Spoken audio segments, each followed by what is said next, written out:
Pandian store new Prabhu Saravanan அவங்களுடைய அப்பா கடைக்கு போகிறாங்க. டே சரவணா, நீங்கள் ஹாஸ்பிட்டலுக்கு போனீங்களே, டாக்டர் என்ன சொன்னாங்க அப்படின்னு கேட்குறாங்க. சரவணன் அதுக்கு ரொம்ப எமோஷ்னலாக ஃபீல் பண்ணிட்டு இருக்காங்க. டே உன்னை தானே கேட்குறேன், ஸ்கேன் பண்ணாங்களே, டாக்டர் என்ன சொன்னாங்க, குழந்தை நல்லா ஆரோக்கியமாக இருக்கா அப்படின்னு உடனே சரவணன் அழுக ஆரம்பிக்கிறாங்க. டே என்னாச்சு, எதுக்காக அழுதுட்டு இருக்கா அப்படின்னுவாங்க. அப்பா எல்லாமே போச்சுப்பா, தங்கமயில் கன்சீவாகவே இல்லைன்றாங்க. என்னடா சொல்கிற? ஆமாப்பா, டாக்டர் செக் பண்ணி பார்த்துட்டு தான் சொன்னாங்க, அவள் கர்ப்பமாகவே இல்லையாப்பா அப்படின்னு பாண்டியன் பயங்கரமாக ஷாக் ஆகுறாங்க.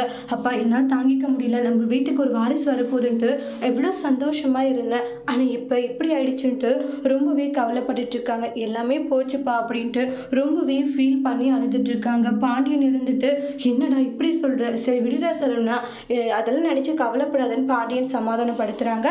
அதோட இந்த ப்ரமோவை முடிச்சிருக்காங்க. இனி வரக்கூடிய எபிசோடில் என்ன மாதிரி ஒரு டோஸ்ட் வரப்போகுதுன்னு வெயிட் பண்ணி பார்க்கலாம். தேங்க்யூ.